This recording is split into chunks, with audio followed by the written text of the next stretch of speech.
C'est Ursule encore. Alors, voilà, on est le 27 janvier 2018.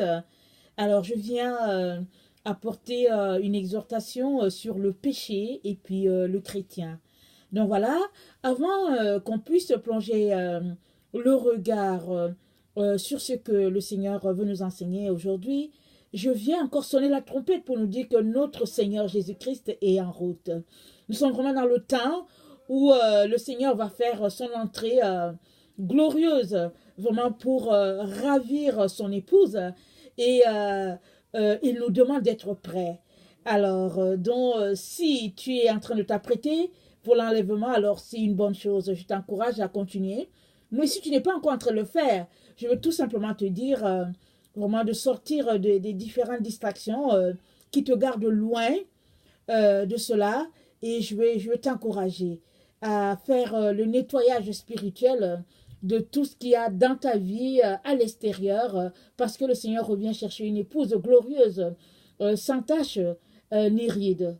L'épouse du Christ, c'est une église vraiment qui brille, qui est vraiment hors de tout ce que le monde aime. Elle vit vraiment seulement pour son Seigneur. Alors, je viens vraiment nous exhorter à mener cette vie-là, parce que dans peu de temps, nous allons voir notre Rédempteur glorieux. Donc voilà. Alors, c'est quoi le péché? Le péché, nous dit le dictionnaire, c'est la transgression volontaire de la loi divine. Et puis aussi, celui qui est en situation de péché, c'est quelqu'un qui est privé de la gloire de Dieu. Alors, parce que le péché, ça met une séparation entre Dieu et puis nous. Et ça empêche vraiment qu'il y ait cette communion-là entre nous et Dieu, parce que Dieu est saint. Et la Bible dit que car tous ont péché et sont privés de la gloire de Dieu. Donc, il n'y a pas une personne sur la terre qui n'a pas péché. La seule personne dont la Bible parle, qui n'a jamais péché, c'est notre Seigneur Jésus-Christ. C'est-à-dire que dans la bouche duquel il n'a point été trouvé de fraude. Alors notre Seigneur Jésus-Christ, c'est quelqu'un de pur, c'est quelqu'un de saint, c'est quelqu'un qui, dans sa condition humaine, il a choisi de ne point pécher. Il a choisi de ne pas couper les ponts entre Dieu et puis lui, et il nous a montré qu'en tant qu'humain, on peut effectivement mener cette vie-là, une vie remplie de la présence de Dieu, et c'est une vie qui nous tient vraiment très loin du péché. Donc, comment pouvons-nous faire pour que le péché ne fasse pas partie de nous? Donc la seule façon, je viens déjà de le dire, c'est d'être en communion avec le Seigneur. Alors, si tu es quelqu'un, par exemple, qui ne connaît pas le Seigneur Jésus-Christ, tu as besoin de donner ta vie à Jésus. Parce que Jésus est le seul qui efface tes transgressions. Jésus dit, si quelqu'un vient à moi et qu'il abandonne tout ce qu'il a, moi je veux le purifier et je veux faire de lui mon enfant. Et j'efface toutes ses transgressions et je fais de lui une nouvelle créature. Et c'est ça que la parole de Dieu dit. Et nous sommes donc une nouvelle créature en Christ. Tous ceux-là qui ont laissé la vie du monde pour venir au Seigneur Jésus-Christ, ils sont une nouvelle créature. Et alors, à partir de ce moment-là, le Seigneur dit que tu es clean, que tu n'as pas de péché. Et quand bien même tu aurais péché et tout ça, Jésus dit non, tu es clean. Je t'ai lavé, alors tu es sans péché. Et ça, c'est vraiment une citation extraordinaire.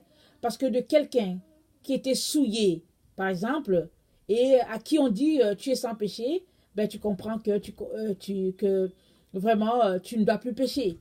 Tu dois rester comme ça. Et la seule façon de rester comme ça, sans péché, c'est d'être en communion constante avec le Seigneur. Parce qu'à chaque fois qu'il t'arrive de tomber, tu vas devant lui et tu lui dis, papa, aujourd'hui encore je suis tombé, je viens te demander pardon et aide-moi, Seigneur, à laisser aller la chair. Parce que le péché demeure dans la vie de tous ceux-là qui aiment marcher dans la chair. Mais si tu es quelqu'un qui déteste la chair et qui veut marcher par l'esprit, le Saint-Esprit va t'aider à laisser de côté tout ce que le Seigneur n'aime pas. Et cela, ça ne veut pas dire que les autres ne pêchent pas. Ceux qui marchent par l'esprit, ça ne dit pas que ça dit ça nous dit que non. Au fait, ce n'est pas qu'ils ne pêchent pas, mais dans leur marche avec le Seigneur, ils sont très conscients qu'ils font tout par Christ qui les fortifie. Alors, quand ils se lèvent le matin, ils viennent dans la présence de leur Père, de leur Dieu, et ils savent qu'ils ont besoin de dépendre totalement de lui pour mener cette journée-là vraiment comme cela plairait à leur Père. Et c'est pas évident. Mais, puisque c'est Christ qui vit cette vie-là en nous, cela devient possible. Et ça ne veut pas dire que la personne ne pêche pas. Moi, aujourd'hui, bon, je ne sais pas le nombre de péchés que j'ai fait. Hein. Je suis, écoutez, on ne sait pas. Je me suis levée, je suis une mère. Bon, j'ai fait mes activités à la maison. La présence avec je suis allée prendre du temps avec le Seigneur et tout. Mais ce n'est pas cela qui fait que je vais vous dire que je n'ai pas péché. Parce que on peut avoir fait tous les efforts pour ne pas pécher, mais on se retrouve à pécher quand même. Parce que le péché est ancré en nous. Mais maintenant, il y a une différence entre une personne qui dit je viens dans la présence de Dieu, je mène une vie proche de mon Seigneur, et lui seul peut m'aider à ne pas pécher, et quelqu'un d'autre qui dit que de toutes les manières, je suis humain, alors je ne peux pas vivre sans pécher, alors bon, je me laisse aller. Parce qu'il y a deux catégories de personnes. Les personnes qui ont déjà donné leur vie à Jésus, parce que la Bible dit que quand tu es en Christ, tu es une nouvelle créature. Les choses anciennes sont passées et toutes choses sont devenues nouvelles. Alors ça veut dire que tu es parti sur une nouvelle base. Et puis, toutes choses sont nouvelles pour nous à chaque jour. Toutes choses sont nouvelles pour toi aujourd'hui, elles sont nouvelles pour moi aujourd'hui. Alors, nous sommes une nouvelle créature aujourd'hui, parce que hier est déjà passé. Et aujourd'hui, on doit vivre pleinement aujourd'hui, afin vraiment de pouvoir posséder notre lendemain. Mais si tu ne peux pas vivre aujourd'hui en regrettant ton passé, tu dois vivre pleinement la journée d'aujourd'hui. Et tu peux juste la vivre pleinement en étant en communion étroite avec ton Seigneur.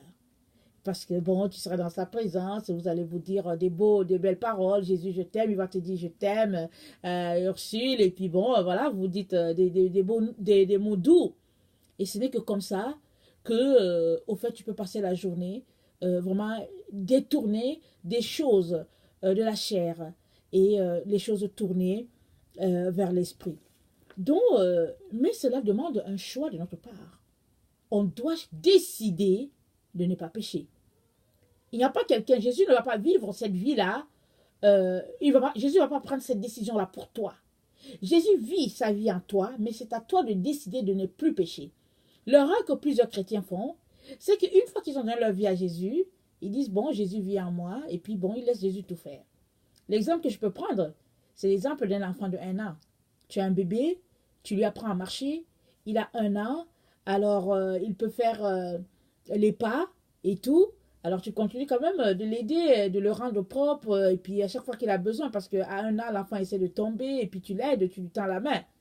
Mais maintenant, suppose que cet enfant-là a 10 ans, et qu'il refuse de se prendre en main, et que tu dois aller, même à 10 ans, lui laver le visage, brosser ses dents, et puis faire sa toilette et tout, il y a quelque chose qui ne va pas.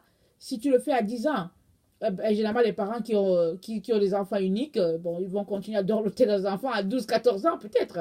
Mais si à 12 ans, 14 ans, là encore, l'enfant a besoin que tu viennes lui nettoyer la bouche quand il mange et tout, il y a un problème.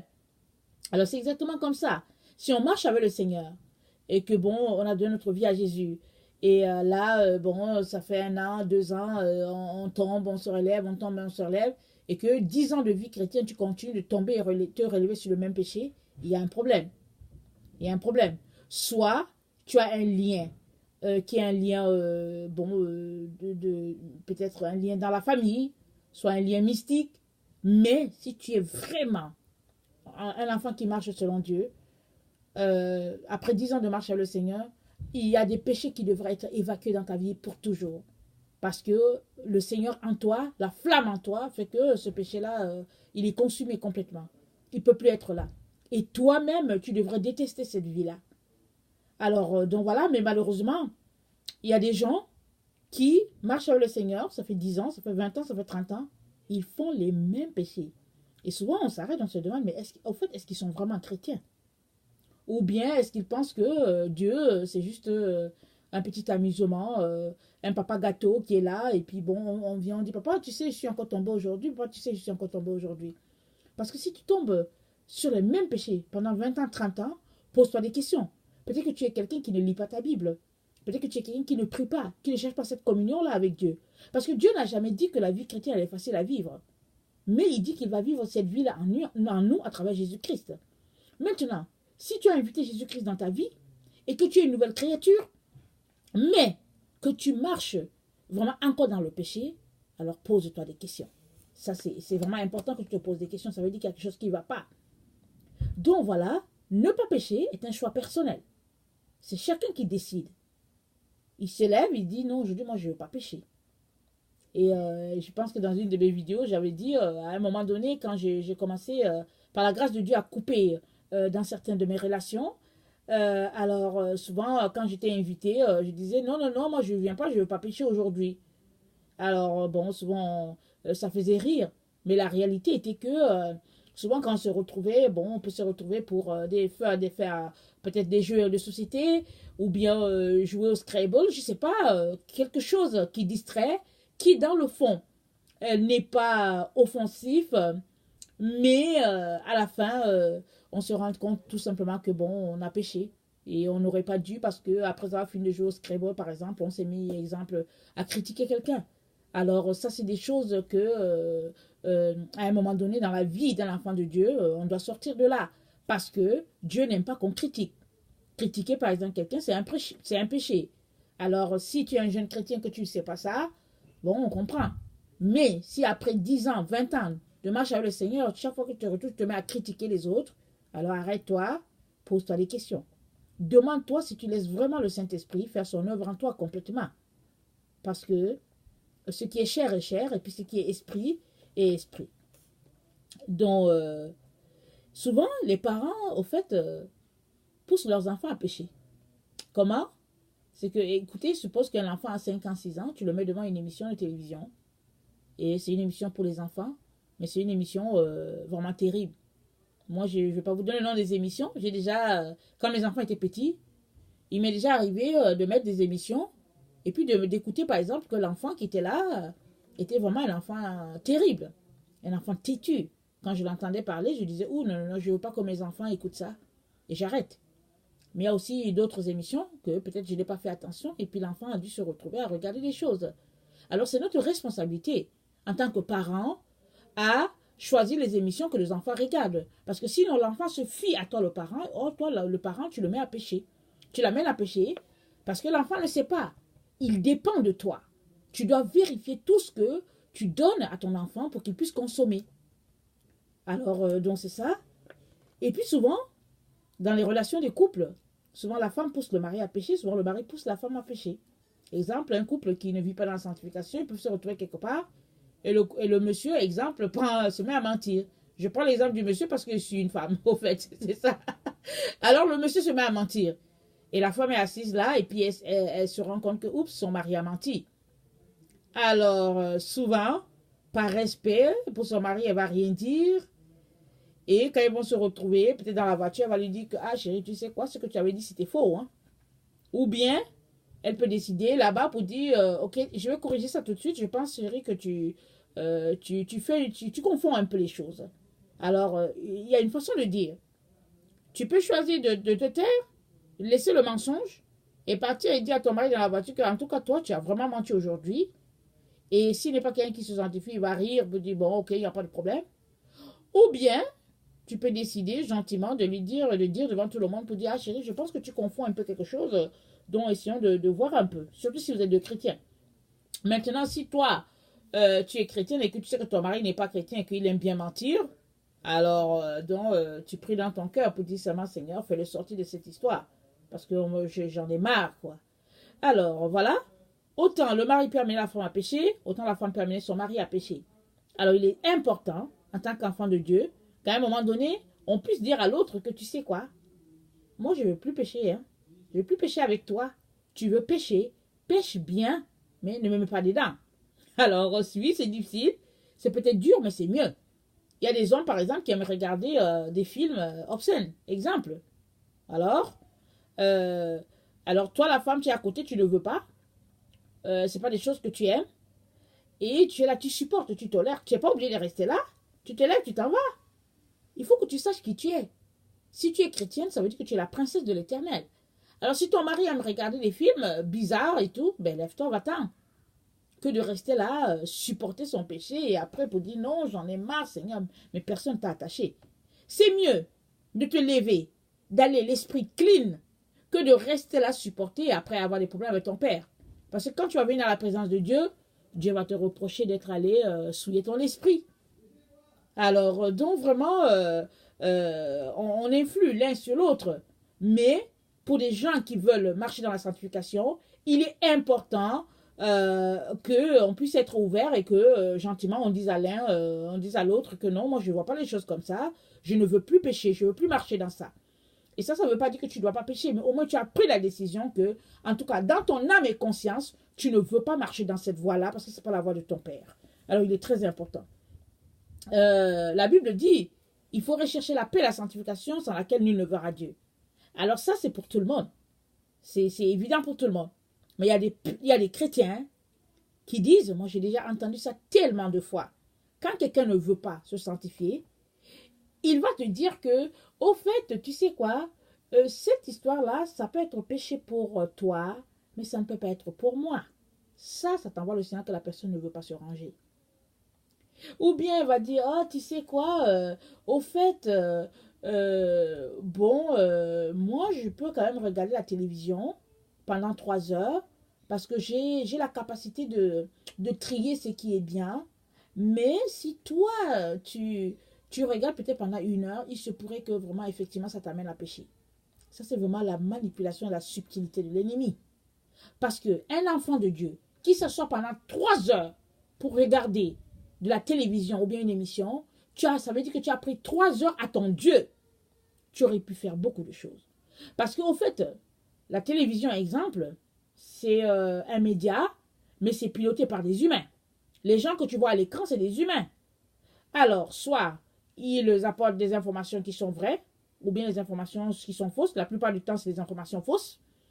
Ou bien elles apportent des informations joyeuses, ou bien des informations alarmantes. La plupart du temps, elles sont alarmantes. Parce qu'à la télévision, vous le savez bien, si tout va bien, ils ne vont pas en parler. Mais quand il y a une maison qui a brûlé ou bien quelqu'un qui a giflé, une femme qui a giflé son mari, et puis bon, ou bien les gens on a attrapé une gang en train de fumer du chanvre ou bien de la marijuana, et bien là, ils vont parler que bon, voilà, il y a un réseau qui vient d'être démantelé, et puis tata.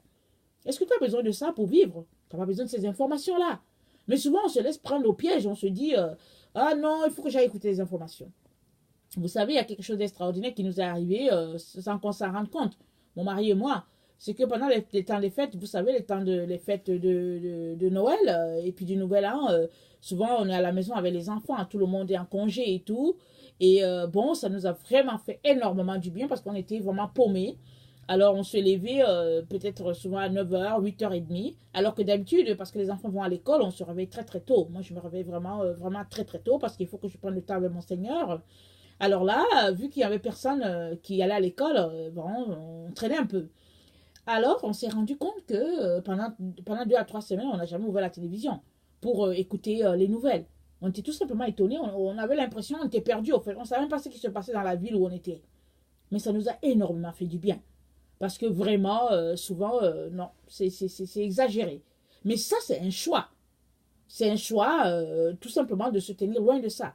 Alors si toi, tu ne choisis pas de te tenir loin du péché, ben le péché, il est là. Dieu a dit à Caïn, il a dit, le péché se couche à ta porte.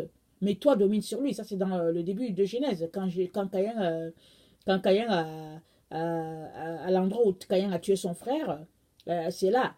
Alors, le Seigneur, il dit à Caïn, le péché se couche à ta porte. Mais toi, domine sur lui. Et ça, cette parole-là, elle est alive pour chacun d'entre nous. Parce que c'est à toi de choisir de mener une vie de sainteté, et c'est à moi de choisir de mener une vie de sainteté. Et en tant qu'enfant de Dieu, on est obligé vraiment de nous dépouiller de tout ce qui est saleté. Et ça, la saleté, c'est ce qui nous cache la face de notre Père. La saleté, c'est ça qui est le péché. Parce que la saleté, il vient, écoute, c'est comme, regardez, du crépi. Vous venez, vous avez fait votre mur, vous avez mis le ciment, une belle peinture blanche par exemple, et après, ben là, vous venez vous mettez du crépi, de la boue par exemple. C'est la saleté. Tant aussi longtemps que vous ne l'avez pas ça, la maison elle sera sale. Les gens vont regarder, ils vont dire, mais au fait, qu'est-ce qui se passe avec ce mur? Mais au fait, c'est parce qu'il y a eu un crépi de boue, et puis bon, ça n'a pas été lavé. Et ce qui fait qu'on ne voit pas le beau mur blanc qui est là. Et c'est la même chose. Le Seigneur nous a lavés, il nous a purifiés. On est devenu blanc, comme neige, c'est ça que la parole dit. Mais si on permet au péché de venir vraiment collaborer dans notre vie de tous les jours, alors c'est comme un crépi de boue qu'on met au-dessus du blanc que Dieu a mis. Et finalement, il y a ce contact-là qui est perdu entre Dieu et puis nous. Et on a besoin, chacun pour sa part, on a besoin de travailler à une vie de sainteté. Parce que notre Père est saint et en lui, la Bible dit qu'il n'y a même pas d'ombre de variation. Il n'y a même pas d'ombre. Dieu est saint, il est pur.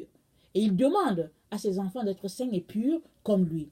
Alors, donc voilà, moi j'aimerais qu'on lise Hébreux 12, le verset 1. À partir du verset 1 jusqu'à, je ne sais pas combien, on dirait jusqu'à 2 par exemple. Voilà. Nous donc aussi, puisque nous sommes environnés d'une si grande nuée de témoins, rejetons tout fardeau et le péché qui nous enveloppe si facilement, et courons avec persévérance dans la carrière qui nous est ouverte, ayant les regards sur Jésus, le chef et le consommateur de la foi, qui, en vue de la joie qui lui a été réservée, a souffert la croix, méprisé l'ignominie, et s'est assis à la droite du trône de Dieu. Ayant le regard fixé sur Jésus, le chef et le consommateur de la foi. Si tu ne gardes pas les yeux fixés sur Jésus, mon frère et ma soeur, tu ne vas pas pouvoir mener la vie chrétienne. Parce que la vie chrétienne, c'est une vie spirituelle, ce n'est pas une vie charnelle. Alors, il y a beaucoup de chrétiens qui veulent mener la vie chrétienne, mais ils veulent la mener selon la chair. Tu peux t'en sortir. Vraiment. Je viens nous encourager à faire tout pour être dans la présence de Dieu à tous les jours. C'est comme ça qu'on remplit notre lampe et qu'on vit vraiment proche du Seigneur et puis le péché très loin. Et nous avons besoin de garder les yeux fixés sur notre Seigneur. Fixés. Jésus-Christ doit être réel pour toi plus que par exemple la personne la plus proche. Si par exemple tu es une femme, Jésus-Christ doit être plus réel pour toi que ton mari. Parce qu'il vit en toi. Il devrait être en train de te parler à toutes les secondes. Il devrait avoir cette communion-là entre ton Seigneur et toi tout le temps. Plus qu'il y a cette communion-là avec ton mari et toi. Parce que le mari, il est extérieur à toi. Même si vous êtes une seule chair, il est extérieur. Mais c'est une personne qui est vraiment en nous complètement et qui vit notre vie, c'est Jésus-Christ. Alors, vraiment, on est parti pour réussir cette marche-là avec notre Seigneur. Donc voilà. Alors, c'est faux de penser, par exemple, qu'un péché pour toi n'est pas un péché pour moi. Dans le sens que, oui, par exemple, il se pourrait que je suis une personne qui ne mente pas, qui ne mente plus, par exemple. Il se pourrait que je sois une personne qui ne mente plus. Mais cela ne veut pas dire que toi aussi tu ne mens plus. Mais ce n'est pas de ça que je parle. Ce dont je suis en train de parler, c'est que la Bible dit par exemple que l'excès de table, c'est un péché. Mais l'excès de table, c'est un péché, ce n'est pas seulement pour moi. C'est un péché aussi pour toi. Alors si tu fais de l'excès, tu es en situation de péché. Si je fais de l'excès, je suis en situation de péché. La Bible dit par exemple, se moquer des gens, c'est un péché. Et c'est faux de penser que si moi je me moque des gens, c'est pas grave. Mais si toi tu te moques des gens, ça sera grave par exemple parce que tu es un diacre. Et par exemple, c'est faux de penser par exemple que toi, tu peux aller regarder un film, exemple, bon, ou bien, ok, par exemple, tu peux passer 3 heures devant la télévision à regarder un film et tous les jours tu fais ça. Tu as 3 heures vraiment que tu tapes pour la télévision. Et donc, alors toi tu penses que les 3 heures, c'est correct pour toi parce que toi tu travailles et puis tu viens relaxer. Et que moi, par exemple, 3 heures, ce serait péché pour moi parce qu'à mon niveau, je me sens coupable. Mais toi, tu te sens pas coupable, alors c'est pas un péché pour toi.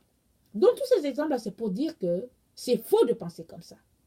Parce que Si tu passes 3 heures devant la télévision, sache que tu as pris 3 heures à Dieu. Et un jour devant Dieu, on sera jugé en fonction du temps. Parce que Dieu, c'est le maître du temps et des circonstances. Tu vas venir, il va te poser les questions sur comment tu as géré le temps qu'il t'a donné. Moi aussi, je veux venir. Il se pourrait que toi, tu sois plus chargé que moi. C'est pas grave, on a chacun 24 heures. Et Dieu va poser les questions à chacun en fonction de sa situation, comment il a fait pour gérer les 24 heures. Alors, si Dieu dit que quelque chose est un péché, c'est un péché. N'essayons pas de chercher des excuses pour dire que, oh, tu sais quoi, toi tu es un diacre à l'église, alors c'est vrai, tu ne peux pas pécher, alors que moi je suis juste un simple chrétien, je peux encore faire des blagues, et puis je peux me moquer des gens, c'est pas grave. Non, non, non. Péché, c'est péché. Alors il est important que on puisse enlever le péché de notre vie. C'est un choix. Parce que la Bible dit que Jésus n'a pas péché. Maintenant, ça ne veut pas dire que tu n'as pas tombé. Mais décide d'abord de ne plus pécher. Il y a des gens qui ne veulent tout simplement pas aller sur cette voie-là. Ils veulent tout simplement continuer de mener leur vie pour dire, bon, vraiment, il ne faut pas exagérer, on est des humains. C'est pas grave. Mais sache que tu vas te retrouver devant Dieu et il va te poser des questions. Et c'est là que tu sauras que c'est grave. Parce qu'au moment où tu devais changer une situation donnée, dans ton comportement, tu as refusé. Parce que tu trouvais qu'il ne fallait pas exagérer. Nous sommes tous appelés à la sanctification. Il n'y a pas une seule personne qui est exempte de ça. Tout le monde est appelé à se sanctifier, même l'enfant. C'est pourquoi tout à l'heure, j'ai mentionné le fait qu'il y a des parents qui amènent leurs enfants à pécher. L'enfant dépend totalement des parents. Et souvent, le parent, pour parler au cellulaire ou bien au téléphone, met l'enfant devant la télévision. Et puis l'enfant est là, il zappe. Alors, il regarde toutes sortes de choses. Ou bien aujourd'hui, avec les tablettes, les iPads, on met l'enfant devant le iPad, l'iPod. Et puis bon, on se sauve. Souvent, on trouve que bon, c'est un bon pédagogue. Mais je vous dis, on va mettre notre enfant à pécher. Mais un jour, devant Dieu, il va nous reprendre. On va répondre. Pourquoi est-ce qu'on n'a pas été un parent correct et qu'au lieu d'éduquer nos enfants, on les a plutôt dirigés vers le mal? Oui, c'est dommage pour cette génération-là, la génération dans laquelle vivent nos enfants, qui est exposée à toutes sortes de péchés, à toutes sortes d'horreurs. Mais c'est important pour les parents de voir comment monter le niveau de sanctification, le niveau de sainteté dans la maison, pour que les enfants ne restent pas pris à ce piège-là, vraiment de la mondanité.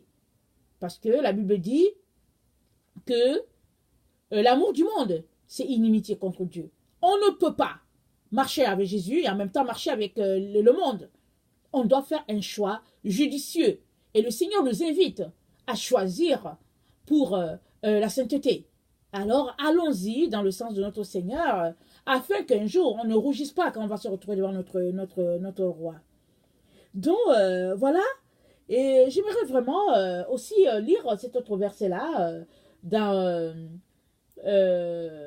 Romains 13, 12, ça dit « La nuit est avancée, le jour approche, dépouillons-nous donc des œuvres des ténèbres et revêtons les armes de la lumière. » Vraiment, la nuit est avancée, elle est très avancée. Je ne sais pas pour vous, si vous êtes des rêveurs, mais moi, vraiment, depuis quelques années, chaque fois que le Seigneur m'a donné un rêve, il m'a toujours donné un rêve où c'était la nuit. Alors un jour, je lui ai demandé, j'ai dit, mais Seigneur, moi je trouve ça bizarre. Tous les rêves que tu me donnes, ces derniers temps, j'ai noté, tout est toujours, on est toujours dans une atmosphère sombre. Il m'a dit, c'est parce que on est dans la nuit spirituelle. Il m'a dit, c'est parce que c'est la nuit. Alors, je veux que tu vois l'intensité de la lumière dans la nuit. Il y a des moments où c'est un peu un gris, ou bien des moments où c'est vraiment un noir. Un noir épais. Et la Bible nous dit dans Apocalypse 6, à partir du verset 12, que bon, un jour, ça va venir que la lune ne va plus donner sa clarté, le soleil ne va pas donner sa clarté, et puis les puissances célestes seront ébranlées. Et ce sera une noirceur tellement, d'une épaisseur, que bon, ce sera vraiment terrible. Vraiment, mes chers frères et chères sœurs, on est très avancé dans la nuit. Et, comme a dit l'apôtre Paul, il a dit, revêtons les armes de la lumière. Les armes de la lumière, c'est quoi? c'est marcher dans la sainteté. Si tu marches dans la sainteté, proche du Saint-Esprit, il va te montrer tout ce que tu dois débarrasser de ta vie. On ne peut pas se mettre à énumérer tout ce qui est péché. Il y a souvent des péchés avec lesquels on a grandi dans la famille. C'était une faiblesse de la famille, et puis bon, tout le monde fait la même chose dans la famille. Ou bien il y a des péchés qu'on a développés pendant qu'on allait sur les bancs. Ou bien il y a des péchés qu'on a développés parce qu'on aimait trop une émission, et puis on regardait, et puis bon, on est devenu fan, et puis on fait comme notre modèle. Il y a des péchés qui sont tout simplement dus à l'âge. On est tellement fatigué, exemple, et puis on se met à bouder. Voilà, on boude pour rien. Il y a des péchés où on se plaint pour tout et pour rien. Exemple, c'est un péché. Parce que Dieu n'aime pas qu'on se plaigne. Il veut qu'on rende grâce en tout temps. Alors si tu es quelqu'un qui te plaint, il faut sortir de là parce que Dieu n'aime pas ça. Il n'aime pas qu'on boude. C'est un péché. Dieu veut qu'on lui rende grâce en tout temps. Si tu es quelqu'un qui boude, alors sors de là parce que Dieu n'aime pas ça. Et ça te sépare d'avec Dieu. Souvent on vient, on se met là, on se dit, mais je sais pas, mais j'ai l'impression qu'il y a quelque chose que j'ai fait, mais je n'arrive pas à voir. Souvent c'est juste que tu as boudé. Ou bien que tu avais le cœur mécontent. Et vraiment, ça n'aide pas. Il y a des gens qui vont à l'hôpital et puis ils vont voir le médecin, ça va pas, je suis malade et tout. Le médecin leur dit, ça fait depuis combien de temps tu as ri? Je sais pas, ça va faire peut-être 5 ans. 5 ans, tu n'as pas ri? Il dit non. Alors le médecin dit, tu n'es pas malade, vas-y rire. Un bon rire. Le rire du ventre. Tu ris jusqu'à ce que toutes tes côtes te font mal. Tu ris, tu ris, tu ris. Et tu seras guéri. Donc vraiment, question de dire que si tu passes ton temps à bouder, alors tu détruis ta santé. Et ta santé, elle est physique, mais elle est aussi spirituelle. Alors il est important que vraiment, en tant qu'enfant de Dieu, qu'on puisse prendre des résolutions fermes de changer certaines choses qui sont tenaces dans notre vie. On ne peut pas continuer de marcher sur cette autoroute-là qui nous conduit vraiment à l'enfer. Les enfants de Dieu, ils sont appelés à marcher sur le petit chemin, le chemin étroit, que eux-mêmes, ils frayent parce qu'ils suivent Jésus. Et ce chemin étroit qui est le tien, il n'est pas le mien, mais c'est le chemin étroit. Et vous savez quoi? Quand tu passes là, la rosée touche tes vêtements, tu marches sur des épines. Et puis moi, peut-être que c'est la rosée qui va toucher mes vêtements, mais peut-être que je vais marcher sur des tessons de bouteille. Peut-être que je vais trouver un serpent que je vais piétiner. Alors que toi, quand tu marches, peut-être que tu vas trouver une panthère qui va venir jaillir de quelque part. Mais tu dois continuer. Et si tu trouves une panthère, tu appelles Jésus, Jésus te sauve et tu continues ton chemin. Jusqu'à la cité céleste. C'est comme ça que les enfants de Dieu marchent, déterminés à aller jusqu'au bout. Parce que là-bas au bout, nous attend notre Rédempteur. On ne peut pas continuer de tolérer le péché dans notre vie avec nos cellulaires, nos iPads, nos iPods et puis nos ordinateurs et puis tout ça et puis dire que Dieu va comprendre. On ne peut pas continuer de venir regarder des films obscènes et toutes sortes d'histoires et dire que Dieu va continuer. Oui, notre génération est versée dans ça, mais toi, enfant de Dieu, tu es appelé à fuir ces choses-là. Parce que fuyez le péché, dit la parole de Dieu. Alors je viens nous encourager, nous exhorter à fuir le péché, mes frères, mes sœurs, parce que c'est ça qui va nous priver de la gloire de Dieu. Comme je viens de commencer au début, j'ai dit le péché, c'est être privé de la gloire de Dieu. Faisons tout pour ne pas être privé de la gloire de Dieu. Parce que ce n'est que comme ça qu'on pourra se retrouver devant notre Père un jour et puis vraiment louer avec tous les saints parce qu'on aura vaincu le monde et son système. Donc voilà, je m'arrête là pour aujourd'hui et je viens nous rappeler que notre Seigneur Jésus-Christ arrive bientôt. Il y aura enlèvement et ceux qui sont prêts seront enlevés. Les autres qui ne sont pas prêts, ils vont rester et ils vont attendre de passer par la tribulation et ce ne sera pas Jojo. Alors le Seigneur nous encourage tous à mener une vie de sainteté afin de faire partie de ceux-là qui verront leur Rédempteur venir et qui pourront être élevés dans sa présence parce que le Seigneur a donné parole et le Seigneur il ne ment pas. Quand il dit quelque chose, la chose arrive toujours. Préparons-nous. Ne croisons pas les bras comme font plusieurs enfants de Dieu en disant qu'il y aura l'enlèvement. Je serai enlevé parce que je suis chrétien. Mais l'enlèvement, en fait, ce n'est pas pour les chrétiens. C'est pour tous ceux-là qui se sanctifient, qui attendent le retour de leur Seigneur et qui vivent uniquement pour lui. C'est ça, au fait. C'est pour cela que ce n'est pas tous les chrétiens qui seront sauvés. C'est pour ça que ce n'est pas tous les chrétiens, pardon, qui seront enlevés. Il y a certains, parce que bon, ils ont traîné, ou bien bon, ils ont été paresseux, peut-être dans leur marche chrétienne, ou bien bon, ils n'ont pas cru, et ils vont rester, et puis bon, peut-être qu'ils vont venir après. Alors vraiment, je nous encourage à persévérer jusqu'au bout. Maintenant, si tu es quelqu'un qui ne connaît pas le Seigneur Jésus-Christ, qui tâtonne, ça et là, je veux te dire que la seule personne qui sauve, c'est Jésus-Christ. Arrête de tâtonner et viens au Seigneur Jésus-Christ. Parce que Krishna ne peut pas te sauver. Bouddha ne peut pas le faire. Mahomet ne peut pas le faire. Confucius ne peut pas le faire. Regarde, tous ces gens-là, c'est des humains qui ont pris le manteau de prophète, qui ont dit qu'ils pouvaient mener le peuple. Et aujourd'hui, il y en a plusieurs comme ça qui mènent le peuple de Dieu à la perdition. Et moi, je vais t'encourager à venir vers le Seigneur Jésus-Christ. Jésus-Christ est le seul qui a été appointé par Dieu pour sauver l'humanité. Parce qu'il est mort sur la croix et son sang a coulé pour nous laver tous de nos souillures. Et si tu l'acceptes dans ta vie, tu auras la vie éternelle. Mais si tu ne l'acceptes pas, tu auras la mort. Tu vas te retrouver à l'enfer. C'est difficile d'entendre ces paroles, mais ce n'est que pure vérité. Et il est important que tu aies la vérité et que tu choisisses en connaissance de cause. Je viens encore te redire, si tu n'as pas Jésus-Christ dans ta vie et que tu es quand même un prophète et que tu marches dans une religion quelconque, je vais te dire que ta place sera en enfer. La seule personne qui peut te donner le paradis, c'est Jésus-Christ. Quand bien même tu serais parmi les personnes qui le méprisent, quand bien même tu aurais grandi dans une famille où on l'insulte, quand bien même tu sais que tu seras rejeté, si tu l'acceptes, je t'encourage à l'accepter. Parce que si tu le rejettes aujourd'hui, demain il te rejettera. Parce qu'il a dit que quiconque me renie devant les hommes, je le renierai devant mon Père qui est dans les cieux. Et la parole de Jésus, elle est certaine. Alors je vais t'encourager à ne pas renier Jésus. Une fois que tu es convaincu que c'est lui le Messie, celui ton sauveur, allez, jette-toi dans ses bras. Il va te sauver. Il va te donner un avenir meilleur, un avenir extraordinaire.